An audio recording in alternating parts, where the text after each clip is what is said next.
Cada um responde por si. Responde, portanto, pelos teus atos, como eu fiz com os meus. Não tenho remorsos na consciência. Deus abençoe o Asilo Espírita João Evangelista, que, como um foco de luz, espanca a treva que envolve os cérebros humanos. Que todos os presentes sejam abençoados por Jesus. Que o seu discípulo amado se sinta regozijado, em seu amor, porque cada dia rebanha maior número de cristãos em seu seio. Paz a todos os homens. Francisca. Em 31 de julho de 1936. Comunhão com o Alto. Amigos e irmãos, desça sobre vós a suave benção do Senhor. Com ela baixem os fluidos que fortificam as almas e restauram a saúde dos corpos. Nessa benção se envolvam todas as criaturas do que reconhecem o poder de Deus e o desejam amar com todas as veias da sua alma. Meus amigos, o homem ordinariamente reza, e a sua reza é sempre um pedido, é sempre uma súplica, o mesmo lá recolher. Deve, porém, a criatura humana lembrar-se de que a prece é a aproximação do seu espírito daquele que é o seu Pai.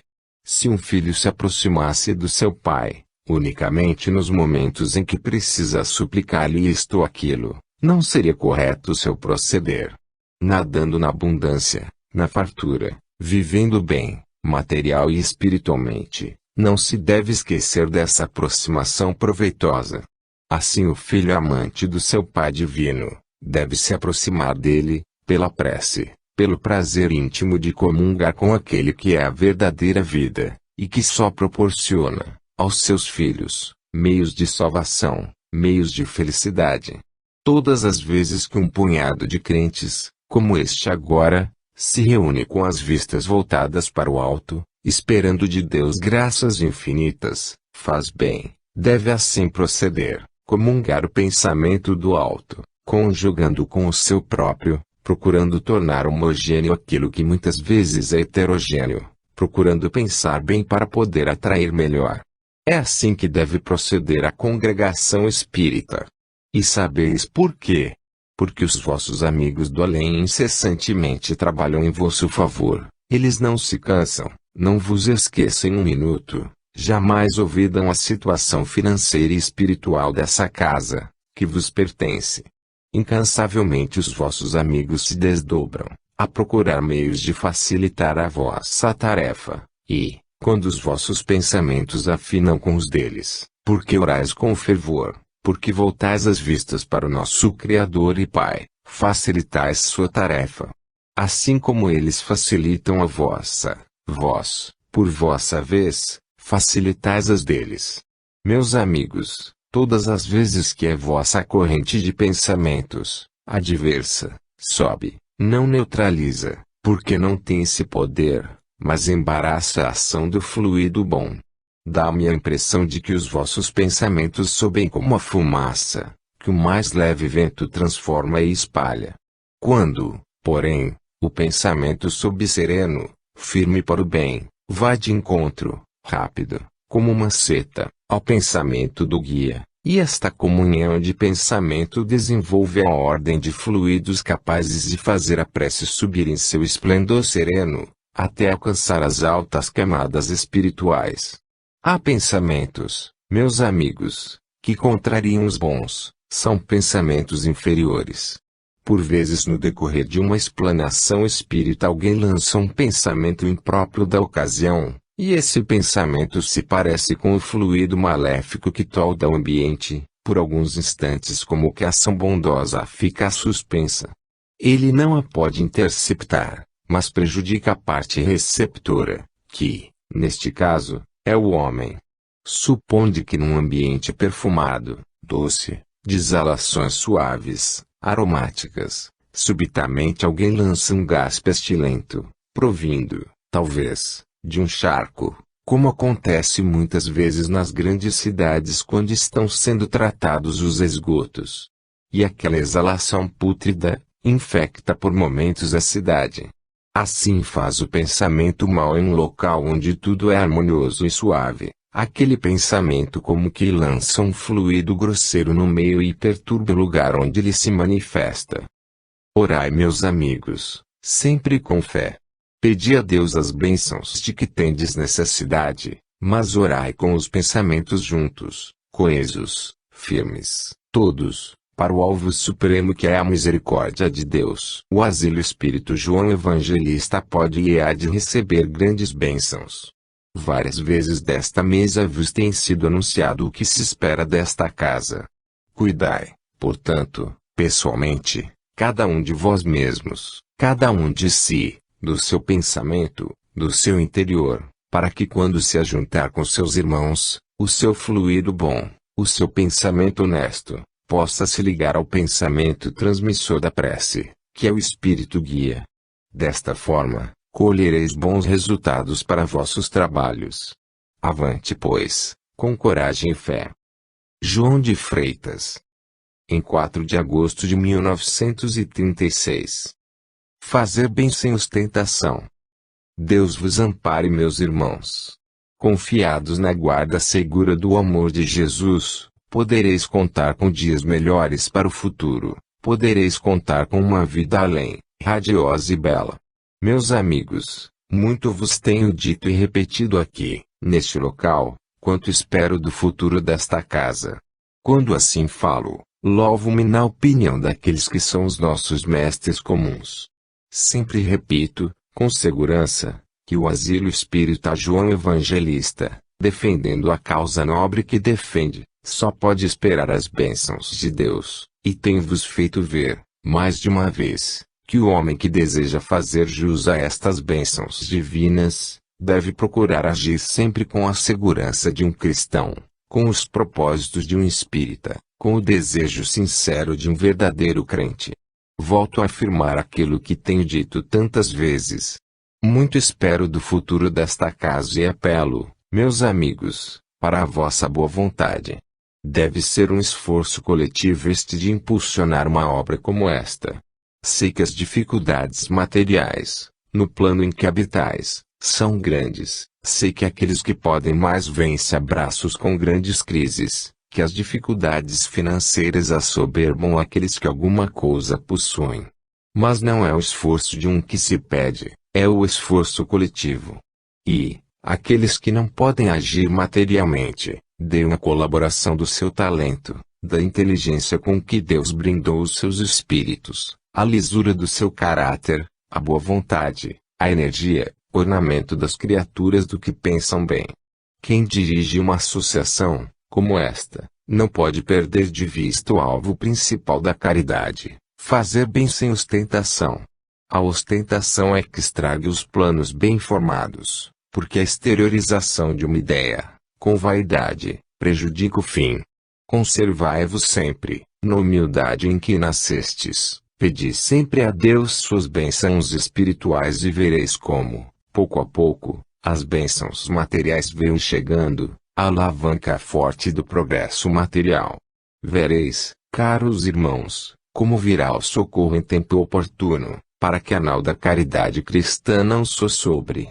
Mas que não haja entre vós mãos pouco honestas, que não haja entre vós pensamentos indignos, que não haja, em vosso meio, moral insuficiente, que não haja, nas vossas fileiras, orgulho de algum mérito próprio, enfim, que possais ter a vossa alma aberta diante de Deus, onde Ele possa ler e ver, efetivamente, as vossas imperfeições, porque todos a temos, mas veja também na vossa folha corrida a boa vontade, a lisura da ação, o pensamento honesto e o desejo sincero de servir a Deus.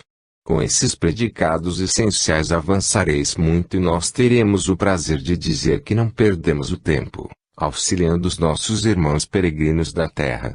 Deus vos guarde, meus amigos, Deus vos ampare. Maria Luísa.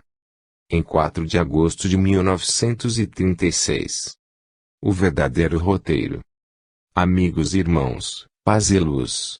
Espiritismo é o farol que Deus colocou à vista do homem para iluminar o seu roteiro na terra. Essa luz, que vem do alto, mostra à criatura humana tudo quanto é bom e, igualmente, tudo quanto é pernicioso. O que é bom, para que o homem o possa adquirir, o que é pernicioso para que dele o homem se possa afastar.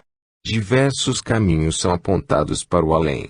As igrejas, as filosofias, apontam sempre um caminho, que julgam seguro. Espiritismo, porém, não teme esse confronto, porque sabe que aponta o verdadeiro roteiro, pelo qual as almas que se encaminharão para o alto. É preciso, porém, compreender que duas são as ilustrações do Espírito, uma pela sabedoria, e outra pela virtude. As duas, aliadas, fazem o progresso real das almas. Qualquer delas, isoladamente, dá incompleta a sua evolução. Há, porém, tempo para aprender, tornar-se adiantado e ilustrado. Há tempo de sobra. Portanto, o espírito, em repetidas vidas, pode adquirir aquilo que no passado não adquiriu. Para adquirir virtude, porém, nunca é cedo demais. Está-se sempre na hora. A criança pode aprender mais tarde, se o seu intelecto não desabrocha cedo, mas a sua virtude deve ser incutida, se for possível, desde o berço. Ninguém lhe pode dizer, guarda para ser virtuosa mais tarde. É preciso que o seja desde já. Quanto à parte científica do espiritismo, é necessário abrir os olhos dos homens. Não confundir a ciência real do infinito, com a ciência fictícia da Terra. A ciência real do infinito é a que busca ilustrar a mentalidade dos homens, encaminhando-os pelo campo da filosofia que ensina o bem. A ciência fictícia mundana é a que lhe dá ao saber, não se importando que a esse saber seja sacrificada a própria honra. A ciência do infinito ilustra o espírito, mas não deixa perder os dotes de coração. Diz ao homem, torna-te um sábio, aprende, ilustra-te. Mas não te esqueças que és pequenino diante da alta sabedoria do além, e não procures jamais nivelar teus fracos conhecimentos com os verdadeiros ensinamentos que baixam dos instrutores. A ciência humana lhe diz, não há espíritos, tudo é matéria, só ela vive, só ela pode e é imortal, só ela, afinal de contas, é a única coisa real da vida, esquecendo-se quem assim fala, que a própria matéria foi Deus quem formou. Essa ciência, longe de elevar o espírito do homem, rebaixa-o, porque não lhe permite discernir as suas faculdades morais, nem compreender o papel da sua inteligência e procura ofuscar-lhe o brilho da razão. A ciência que aproxima o homem de Deus é a que o ensina a ver o Criador Supremo de todos os homens, acima de qualquer outra entidade. É a ciência que lhe diz, Senhor, embora não te veja, embora não te compreenda, pela insignificância que represento, eu sei que tu vives. Mas, todas as vezes que o homem, imbuído da ciência humana, esquece-se dos princípios reais de espiritismo, ele está prestes a se assombrar. Não sou religioso. Para que me serve a religião? Ela traz ao meu espírito. Quero ser um douto, quero ser preparado, quero ombrar com sábios. Não me importa o que manda a religião. É o caso de se lhe perguntar em face, o que entendes tu como religião? Pensas que ser religioso significa desfiar contas de rosários e repetir orações, como se Deus fosse surdo? Pensas que ser religioso é comprar dádivas divinas à custa de promessas? Que ser religioso é aparentar face humilde para o homem, enquanto o orgulho referve dentro do peito? Pensas que ser religioso é abrir o cordão da bolsa e favorecer a pobreza, sem princípio de caridade, unicamente para que se diga que és caridoso, tu que não tens bondade em teu ser? Meus amigos, acautelai-vos com as criaturas do que colocam a ciência acima da religião. O espiritismo que busca pisar aos pés o princípio da virtude, os ensinamentos religiosos, partidos da fonte evangélica, é pernicioso porque, apresentando ao homem um vocabulário científico, contra o qual não pode fazer objeções porque não o compreende, apresentando dificuldades embelezadas por palavras que nada significam, insufla-lhe fofa vaidade. E eles dizem, eu sou um cientista, posso perscrutar o que se passa no infinito, porque estou baseado em conhecimentos profundos. Meus amigos, estes tais, perante os verdadeiros materialistas, caem. Caem, porque esta ciência balofa não está sentada no alicerce inamovível da fé em Deus e da crença em Jesus, no princípio básico da caridade, que conforta as almas e dá vida ao espírito. Fora da caridade não há salvação. Sede caridosos, sede bons por natureza, pelo prazer íntimo com que podereis servir a vossa alma, pela tranquilidade que dareis ao vosso próprio espírito, pela caridade que dispensareis às vossas almas. Deixai os livros para aqueles que ainda não podem compreender a ciência da alma. O livro tão somente serve para embelezar a inteligência. A alma ficará na sua indignidade, desde que não tenha absorvido o princípio religioso que é o amor do Cristo. Deus vos encaminhe sempre para o bem. Deus proteja todas as almas, encarnadas ou não, que se lembram de amparar e proteger as instituições de caridade, que necessitam de esforço humano, como necessitam do amparo do alto. Deus vos guarde. Até. José Dácio. Em 7 de agosto de 1936. Aos sofredores. Paz concede o Senhor aos homens, espíritos atribulados. Desejo dar uma palavra simples aos sofredores humanos, aos sofredores desencarnados presentes. Quem quer que sejais, vítimas do sofrimento, aceitai o consolo que vos trago, porque é partido da pátria da luz, da verdade e da justiça. Quereis tornar o peso da vossa cruz mais leve? Quereis suportar o sofrimento sem acerbas dores? Quereis, alegres, tomar a cruz e seguir o caminho que ela indica? Aceitai, voluntariamente, esse sofrimento, oferecei as lágrimas que derramardes, por sua causa, ao Cristo Imaculado do Senhor. Isso que faz padecer a alma é a dor, o pesar por qualquer motivo que vos feriu as cordas da alma. Lembrai-vos das dores amargas que sofreu Maria Santíssima.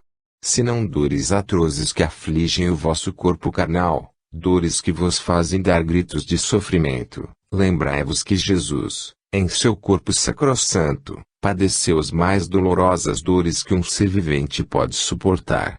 Fechai os ouvidos às expressões falsas de que Jesus não sofreu em seu corpo. Quem verte o sangue, provocado por espinhos e agudos acúleos, não pode ter matéria inerte. A matéria inerte é bruta, quanto mais quintessenciada, mais sensível. Quando o sofrimento for motivado pelas ingratidões passíveis do mundo em que habitais, lembrai-vos da dor que padeceu o Divino Mestre, quando se viu traído, abandonado por quem de direito devia amá-lo. Meus amigos, nunca vos esqueçais de que a Terra não é um Éden celestial. A Terra é um planeta, onde os vossos espíritos transitam de passagem, não podendo deixar de se ferirem nos agudos espinhos que a vida lhes oferece, encorajando homens sofredores, que padecem, pelas dores dos seus e pelas suas próprias, encorajando mães cruciadas pelas maiores angústias, encorajando aqueles que se veem perdidos no mundo das ilusões transitórias da vida, os que se deixaram levar pelo mundo da fantasia, do qual voltam abatidos ao peso dos grandes choques. Digo uma palavra amiga: coragem, caminheiros da vida terrena. Qualquer que seja o cruz que pese sobre os vossos ombros, a eternidade vos guardará o dia radioso, e lá compreendereis a razão de todas as coisas. Deus vos guarde, vos ampare e vos proteja sempre. Jean-Marie Vianney, Curie d'Ars. Em 7 de agosto de 1936. A ação eficaz da prece. Meus amigos, paz. Nesse nevoeiro espesso em que penetra a humanidade, no momento que ora atravessa o planeta, muito necessitam os crentes espíritas da oração. Só ela, quando proferida com fé, poderá atrair os guias, para que sejam atenuadas as provas dos que fazem jus ao sofrimento atual. Meus amigos, o vosso planeta cada vez mais ensopa o seu solo de sangue fratricida, cada vez mais se vê, no mundo em que habitais, a ausência dos princípios cristãos, cada vez mais a humanidade mergulha no obscurantismo, na falta de fé, na descrença, na impiedade. Como que voltamos ao tempo da barbaria, parece que os homens, transformados em feras, Esquecem os ensinamentos colhidos na doutrina que aprenderam no berço, e se devoram, quais tigres sedentos, uns aos outros. Onde o princípio de liberdade? Onde se encontra enraizada a fé? Que ideal defende o homem de arma em punho? Qual o princípio básico dessa carnificina? Que autoriza o homem a desrespeitar dessa forma o direito dos seus irmãos, a inviolabilidade dos lares, as crenças, as responsabilidades individuais e coletivas. Tudo o que se passa na mentalidade humana, neste instante, dá a impressão de que uma hecatombe universal se prepara. Parece que o mundo inteiro se sente atraído pelas forças atrasadas do espaço, para mergulhar de uma vez na perdição, na falta de pudor, na imoralidade, no vício e na guerra. E como explica o crente espírita tudo quanto se passa no seio do planeta? Como pode ele admitir que a ação divina não interrompe o curso dos acontecimentos? É que Deus, em sua sabedoria, oferece ao homem o caminho que o conduzirá à felicidade, à paz, e a estrada que o afastará do bem, encaminhando-o para a perdição. Duas estradas estão à sua frente, para que ele possa escolher voluntariamente o que tem a fazer. Em tempos passados, como hoje, os dois caminhos foram apontados aos espíritos, para que os percorressem, voluntariamente, a sua escolha. Aqueles que, desobedecendo os princípios divinos, enveredaram pelo caminho da perdição, cuidaram, naquela época, que tinham vencido, foram os heróis, os dominadores, e olharam sem piedade a orfandade, o luto em que se envolviam as famílias, a desgraça dos seus irmãos, foram heróis da espada, do sangue, da carnificina. Não discerniram, eles, porém, que o correr dos tempos lhes trouxesse a consequência do pecado. Vós, espíritas, que estudais os princípios da reencarnação, e tendes fé, compreendei, as vítimas atuais nada mais são do que os algozes do tempo passado. Evitai, portanto, na presente época, colocar-vos em idêntica posição para que, no futuro, não estejais, também, pagando as vossas dívidas de maneira tão dolorosa. Qual a atitude do homem crente diante do que se passa? O desejo natural dos bons é pôr um paradeiro a tudo quanto vai acontecendo no planeta, é deter a onda de sangue que ameaça avassalar todo o globo. O homem de coração bem formado deseja que tudo isso passe e a paz se estabeleça. Mas como fazê-lo? Não está na nossa alçada, mas no vosso livre-arbítrio, na vossa boa vontade, erguer os olhos a Deus e pedir o remédio, porque só Ele pode enxergar no meio da escuridão, no meio da treva, só Ele pode lançar o jato de luz na situação atual que envolve o globo. A ação da vossa prece pode ser benéfica, porque, quando não atingir a vítima de hoje, culpada de outrora, envolverá, no seu aura bendito, a orfandade, os que realmente nada fazem no momento e apenas concorrem, com seus corpos frágeis, indefesos, para o aumento desta carnificina pavorosa. Orai pelas crianças desvalidas, pelas viúvas abandonadas, pelas criaturas do que têm fé, embora seja uma fé errônea, mas que, simplesmente, com o coração bondoso, praticaram atos que julgaram aceitáveis por Deus e fizeram promessas, esperando que o valor delas sustasse os crimes atuais. Orai por elas, para que a sua fé não desfaleça. Por falta de esclarecimento, tais criaturas pedem absurdos ao próprio Deus. Fazei-as compreender, pelas vossas preces, que tudo está dentro da lei mais sábia, mais poderosa e mais inspirada que foi dada ao mundo, a lei da reencarnação e o resgate pela prova. Meus amigos, os crentes espíritas devem voltar as vistas para o mundo inteiro, nunca se regozijando pelas desgraças que acontecerem, e devem orar por todos os criminosos, algozes e vítimas, para que, um dia, o reino de Deus se possa estabelecer entre os homens.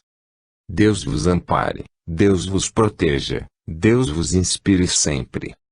Bianca. Em 11 de agosto de 1936. Fatores associados. Meus amigos, meus irmãos, Deus vos conceda a sua paz.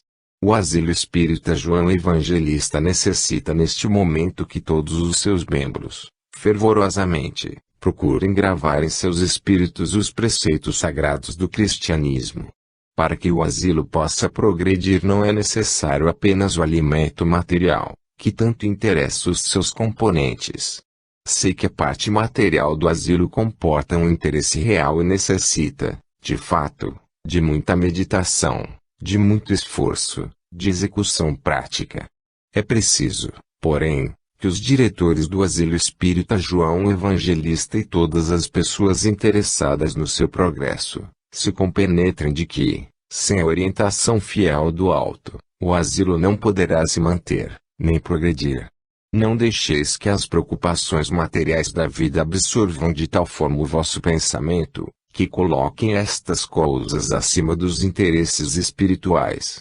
Todas as vezes que pensardes no progresso da casa, associai as duas ideias, o fator espiritual e os fatores materiais.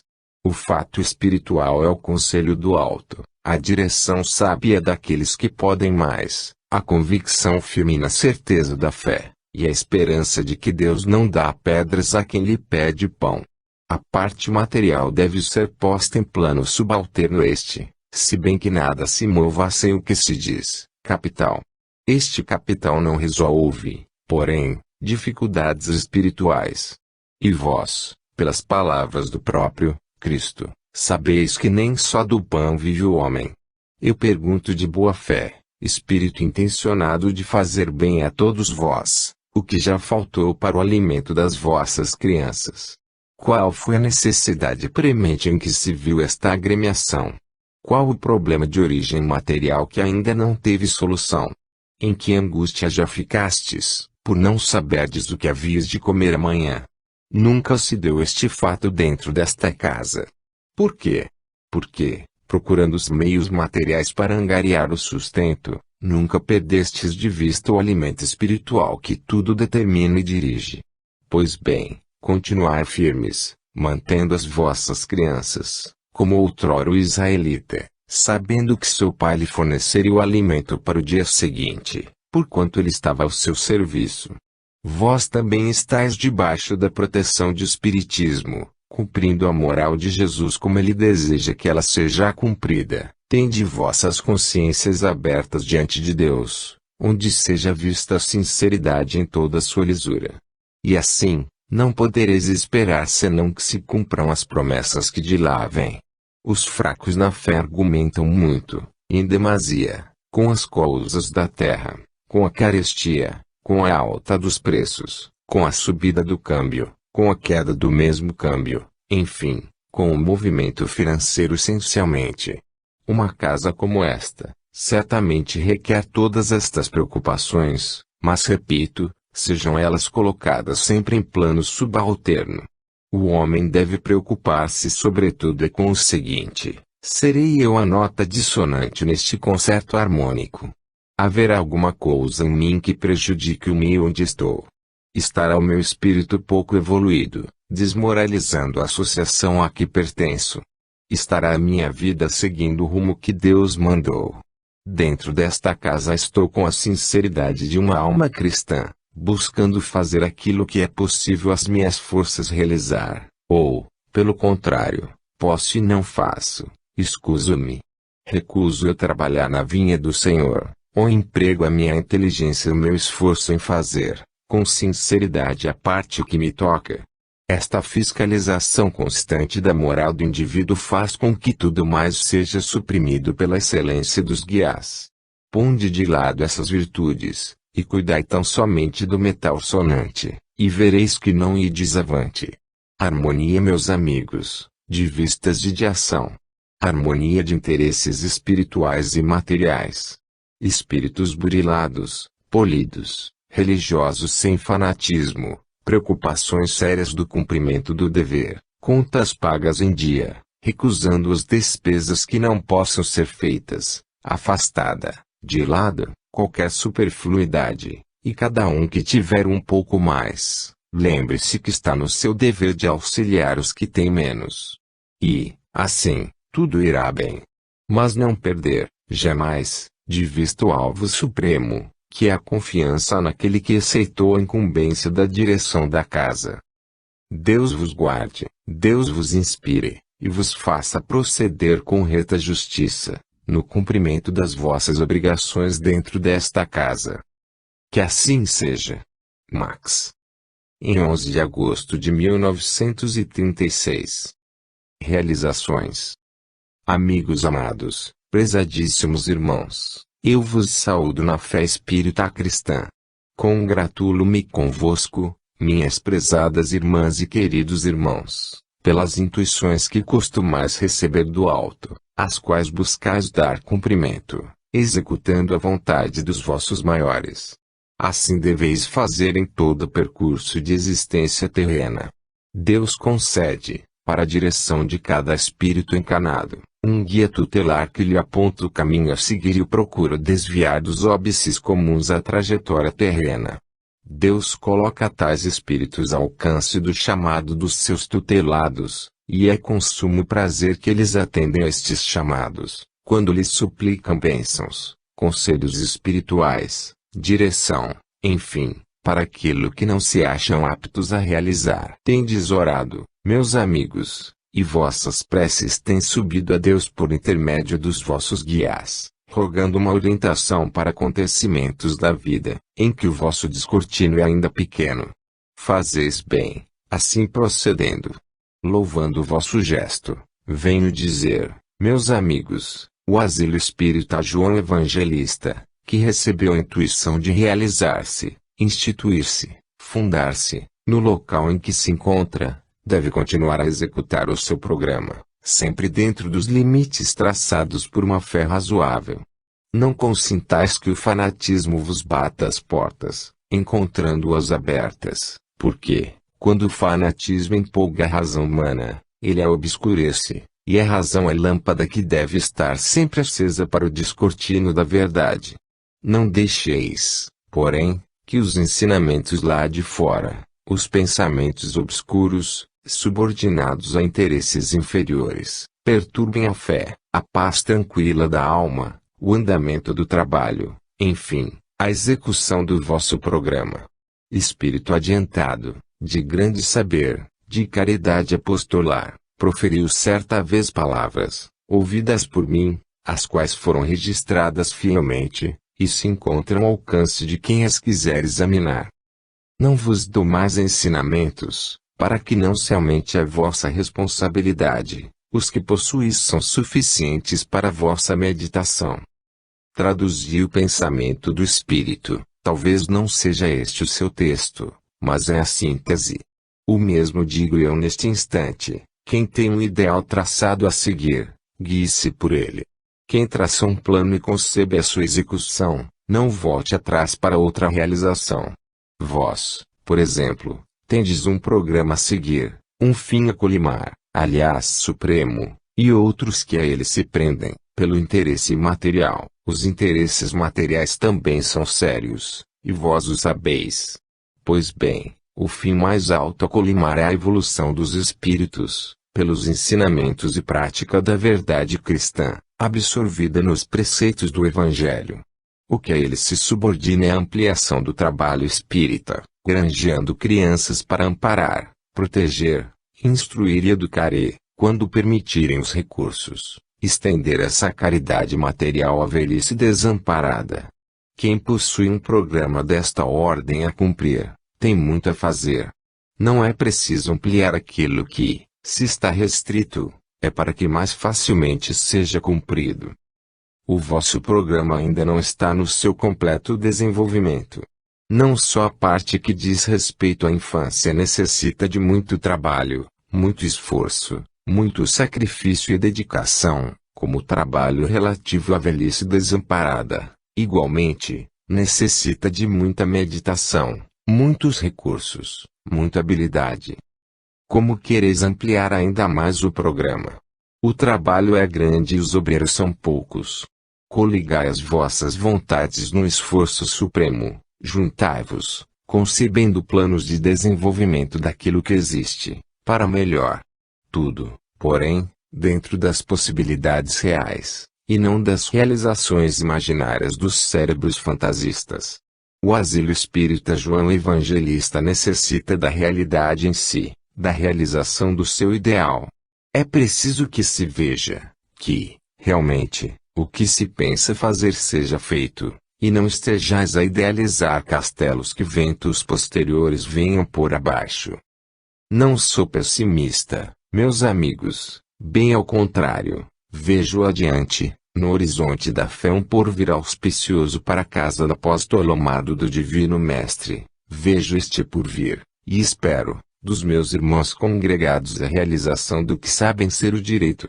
Nem queremos nós, os espíritos, coagir quem quer que seja, não queremos obrigar-vos a um sacrifício talvez exagerado, mas desejamos que cada um, na medida dos seus esforços, das suas possibilidades reais, dê corpo às ideias que muitas vezes concebe e deixa passar. As ideias reais não devem ser como a fumaça, que tão depressa espessa, quão depressa se vai. A ideia, em si, é abstrata, mas pode ter corpo em sua realização. É o que necessitais. Tende amor à casa de João Evangelista e podereis fazer muito. Deus vos inspire para o bem e lance no vosso coração, no vosso entendimento, no vosso espírito, a centelha da chama do amor por esta casa, que eu sinto dentro da minha alma. Contaminados por este amor sagrado, vós tereis forças para muitas realizações, sem voos de fantasia. Tende apenas a realidade pura diante dos olhos, porque esta, sim, satisfaz o Divino Mestre. Deus vos guarde. Irene. Em 14 de agosto de 1936. A hora do resgate. Meus amigos, minhas amigas e prezados irmãos em Cristo, Deus vos salve. A perturbação em que se encontra o planeta terreno se estende até algumas camadas acima da atmosfera que o cerca. É que baixam as hostes inferiores, para impregnar dos seus pensamentos grosseiros as camadas que rodeiam o orbe terreno. Os espíritos inferiores, possuidores de sentimentos baixos, de ideais impuros, que ainda não conhecem a evolução do ser em seus princípios rudimentares, quanto mais em seus altos princípios, organizam hostes e baixam estas camadas, procurando insuflar no ânimo dos homens o mal que ora avassala grande parte deste infeliz planeta. E nós, que não somos espíritos superiores, mas temos ideais bem diversos dos que tais espíritos possuem, procuramos sanear o ambiente, na esperança de que alguma coisa de bom se possa realizar em meio dessa nuvem densa que envolve o planeta. Se conseguirmos, teremos imenso prazer. Se o nosso desejo não for realizado, ficará apenas registrado o esforço.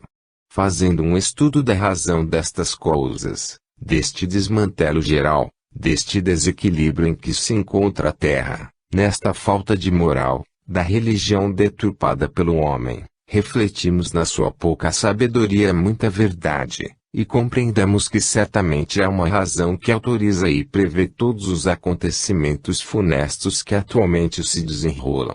Tende certeza, meus amigos, que as vítimas de hoje, essas sobre as quais constantemente caem os golpes do infortúnio, vitimadas pelas chacinas sanguinolentas que encharcam o terreno espanhol, o terreno abissínio, e todas as raças que se encontram envolvidas no lodaçal da guerra, todas essas criaturas que para vós representam vítimas inocentes dos decretos divinos, no grande livro do destino estão registradas como algozes do passado. Lede a história, sondai os seus fatos mais profundos, já não direi apenas os recentes, que ainda estão na memória dos que não sabem ler, refiro-me aos antigos, do tempo de Roma pagã, dos nobres impérios atrasados, que matavam, que se regozijavam nos crimes, que encharcavam suas almas no sangue que derramavam dos próprios corpos. Lede a história, e perguntai à vossa consciência, à vossa razão, como poderiam ficar impunes tais crimes, se Deus, em sua palavra bendita, diz, da dívida será cobrado o último ceitil. Como poderiam eles pagar seus crimes, se não por meio de provas tremendas, que lhes fizessem compreender mais tarde a razão do sofrimento amargo.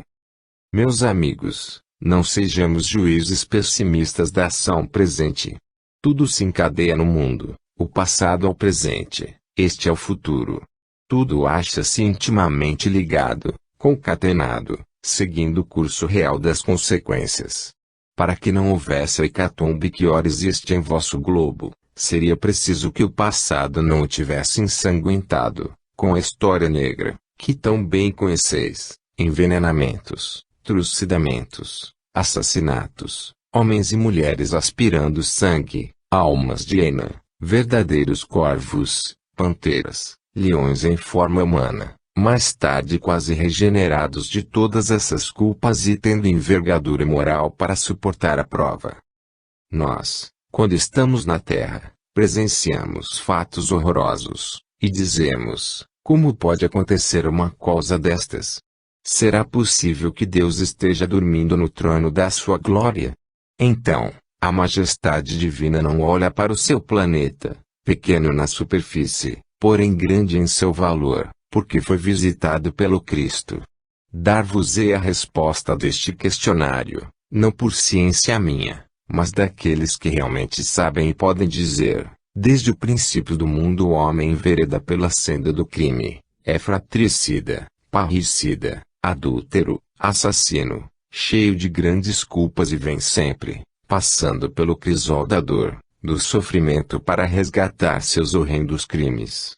E não é de um momento para outro, de uma encarnação a outra, que se formam espíritos como Vicente de Paulo, não é de um momento para outro que nasce uma Teresa de Jesus, num lapso de tempo não se forma um caráter vibrante qual o de Paulo de Tarso. Num volver de olhos não se forma o espírito apostolar, evangélico, de João, o evangelista, e assim por diante. Recordai, por um instante, a figura majestosa de João, o Batista. Quem foi ele no passado? João, disse o divino mestre, foi Elias.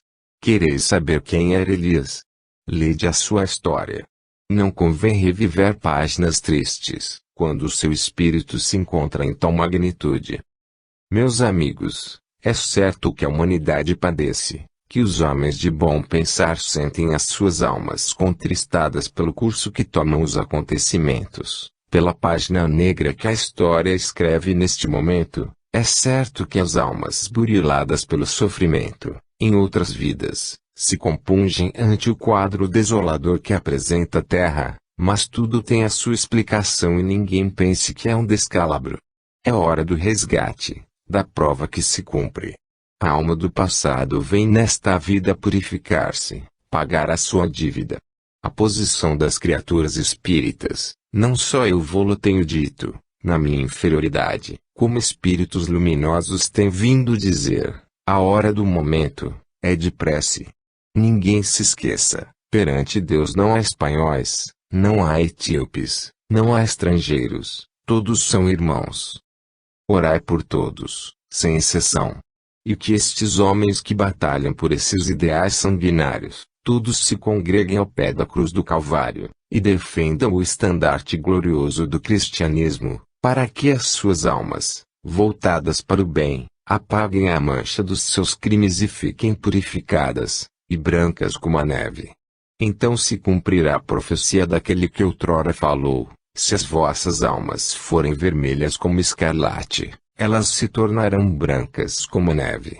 Então, digo eu na minha insuficiência, poderá haver como outrora falou o divino mestre, um só rebanho e um só pastor. Meus amigos, que tendes tanto prazer em me ouvir, vós que me pertencestes nesta vida, recebei mais uma vez este pedido. Nem todas as famílias vivem unidas como a nossa. Nem todos têm um ambiente de paz que se desfruta no lar que foi meu. Orai pelas famílias inquietas, orai por aqueles que não têm paz em seu seio, os que têm maridos desviados. Nós temos um chefe de família exemplar, os que têm esposas transviadas da linha do dever. Nós possuímos uma mãe dedicada e boa, que possuem irmãs que não respeitam a própria dignidade. Nós temos irmãs castas e puras. É muita felicidade para uma existência só. Deus vos guarde. Francisquinha. Em 14 de agosto de 1936. A polidez. Meus queridos amigos, meus irmãos e minhas irmãs em crença, eu vos saúdo na paz cristã. Sempre que se procura falar em espiritismo, ocorre grande número de temas, cada qual mais complexo, mais difícil de ser desenvolvido, mais oportuno. Assim é que, por vezes, o assunto versa sobre as provas, as reencarnações, as dores, outras vezes, sobre explicações, e, ainda outras vezes, sobre a promessa de vida eterna, feita por Jesus e realizada, segundo o testemunho dos que passaram para o além. A diversidade de assuntos é grande, cada um deles exigiria um espírito adiantado, que o pudesse desenvolver com proficiência e, ao mesmo tempo, com a clareza necessária à compreensão de todos. Se bem que não seja muito de minha predileção abordar temas dessa ordem, sou, algumas vezes, por força das circunstâncias e do meu mandato, obrigado a fazê-lo. Gosto é de, quando me toca a vez, dizer quaisquer palavras às crianças, no sentido de beneficiá-las espiritual e materialmente.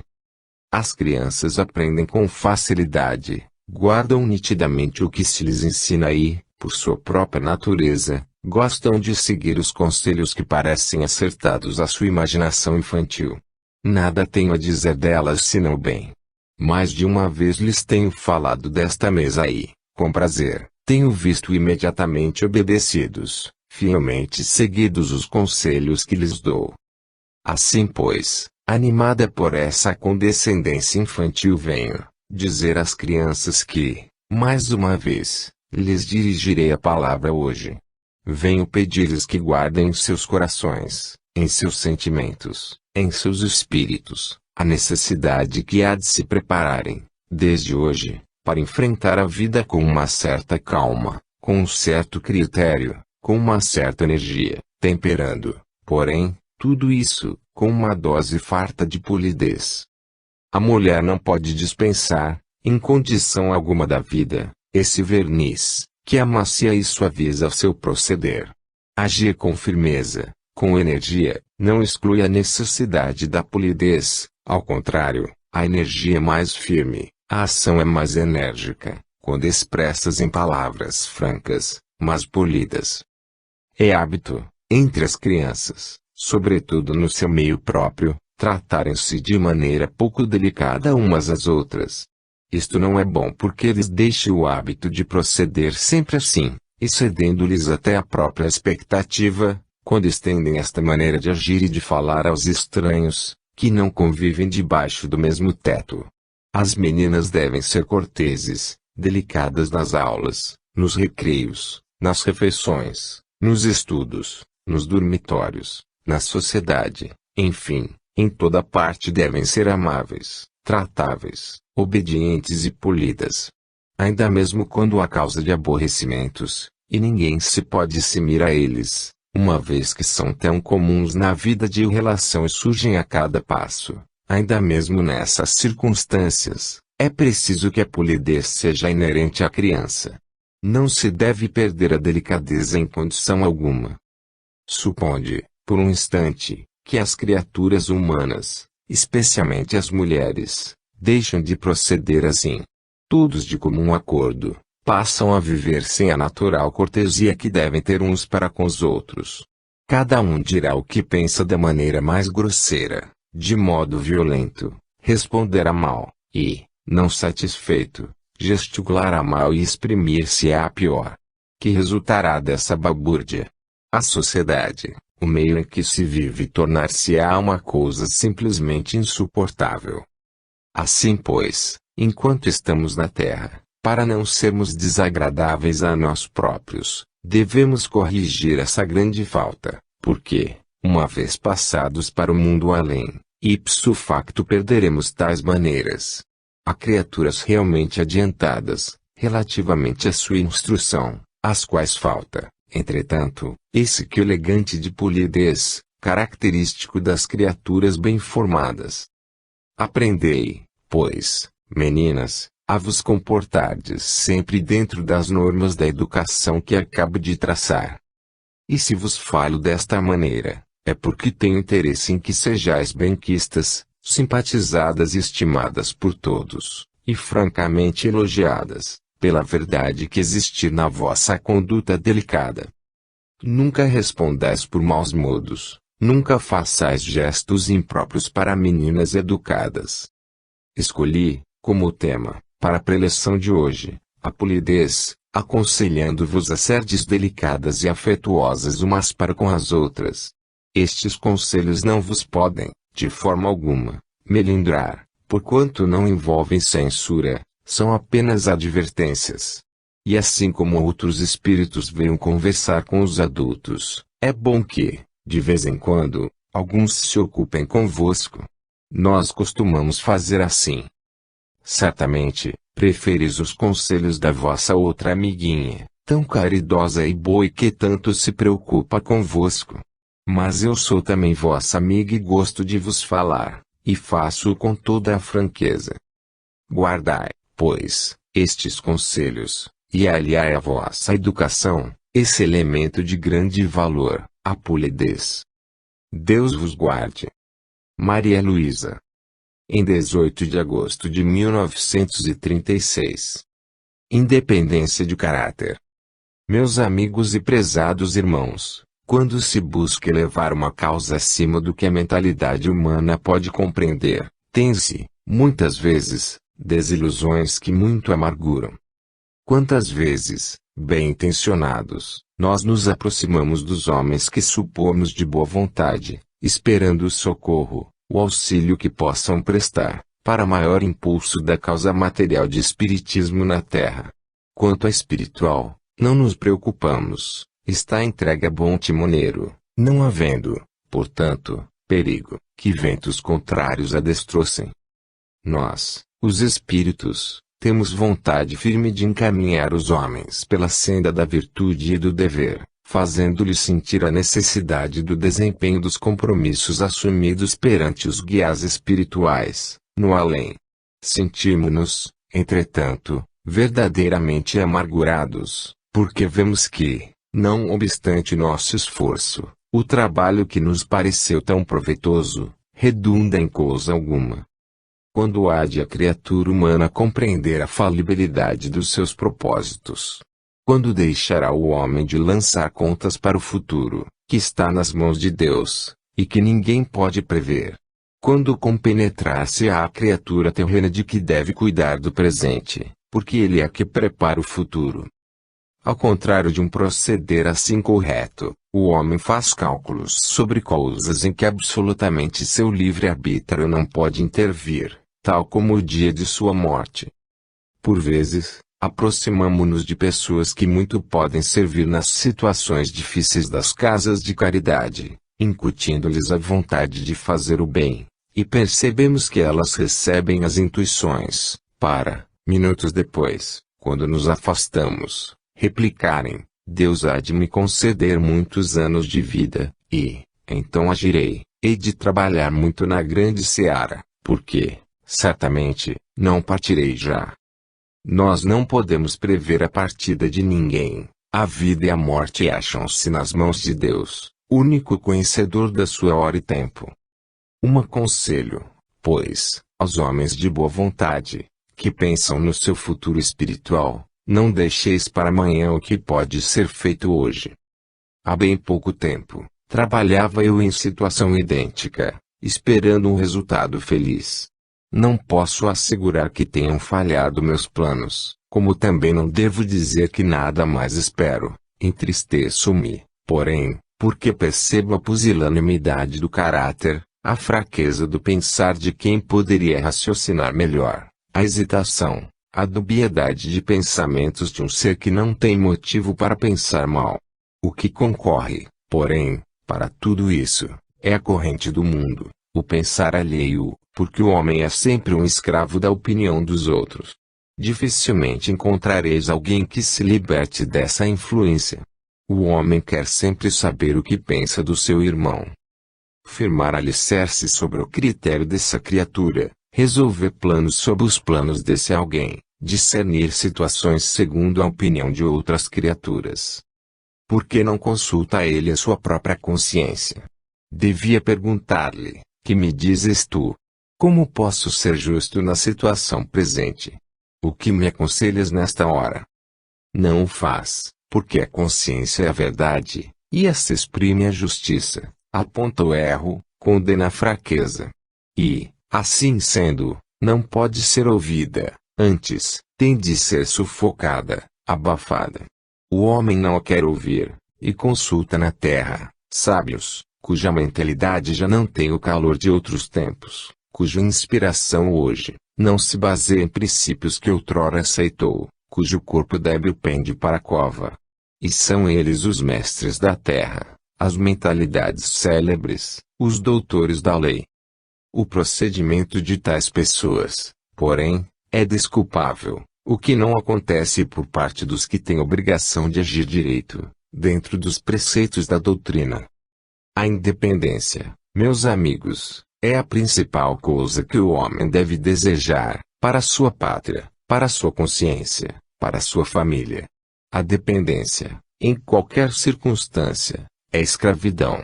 O homem livre, criado por Deus para essa liberdade, que ele mesmo depositou em suas mãos, entrega os pulsos para serem algemados, não tendo mais vontade, opinião e agindo segundo caracteres alheios. Espíritas, aprendei a ser livres, a raciocinar, a agir como vosso próprio pensar. Não quero dizer que os homens não se reúnam, não se consultem mutuamente sobre assuntos em que o parecer de alguns é necessário. Mas, em argumento de fé, a consciência fala, e é escusado o amor da sala, porque ela grita. Meus amigos, não estou cansado. Continuarei a trabalhar dando intuições, não me dou por vencido, continuarei a agir. Fazei o mesmo, sede abelhas operosas, trabalhadoras, buscando fazer o bem sem recompensa. Agi desta forma, e contareis sempre com um amigo, imprestável pela sua insignificância, porém serviçal pela sua dedicação, pelo seu amor à causa cristã. Até. José Dácio. Em 21 de agosto de 1936. Um sonho realizado no além. Amigos e irmãos desta casa de caridade, aqui me encontro em visita, trazendo-vos a certeza da minha solidariedade convosco, muito embora não tenha conhecido esta casa quando vivi na terra. Posso garantir-vos que as ideias espíritas se enraizaram de tal forma em meu ser que foram a lâmpada acesa a iluminar os meus passos na entrada da vida além da terra. Que ânsia de vida se tem na mocidade! Quanta esperança na felicidade! Quantos sonhos a adolescência cria em sua febre de imaginação, povoada tão somente de coisas felizes, azuis, cor-de-rosa! E quanta desilusão vem, muitas vezes, prostrar por terra os castelos fundados levianamente sobre aquilo que se julga um fundamento sólido e que é apenas a infantilidade. Eu também, minhas amigas e meus irmãos, passando por esta vida transitória, não fiquei isenta desses sonhos. Mas quantos paguei caro, só Deus o sabe. Procurando ter vida feliz, criei castelos na imaginação e os vi desabar, um por um. Finalmente, a insidiosa moléstia que se apossou do meu frágil organismo, tornou-me transparente como vidro polido, leve como uma pluma, inútil como um doente. Com tanta ânsia de vida, eu sentia que a minha se extinguia a cada momento, com tanta vontade de ser ativa, ágil, eu sentia um entorpecimento em todos os membros, e nada podia fazer. Velava, porém, dentro do meu frágil corpo, esse espírito que graças a Deus, jamais fraquejou, e, mercê do divino mestre, ele enxergou além das paredes do invólucro carnal e divisou além, muito além, no horizonte da fé, a vida pela qual suspirava, essa vida aqui, extinta na terra, tornava-se mais sólida além da morte. Essa vida de felicidade que eu tanto almejara. Vós estáis tão longe de saber quem vos fala. Estáis, talvez, a formar um perfil bem diferente do que realmente era o meu. Eu vos declaro, meus amigos, que o Espiritismo acalentou os últimos momentos da minha existência terrena. E eu disse aos que me puderam ouvir que não tinha medo da morte. Porque eu não enxergava a morte nas 4 tábuas de um esquife negro, nem na profundidade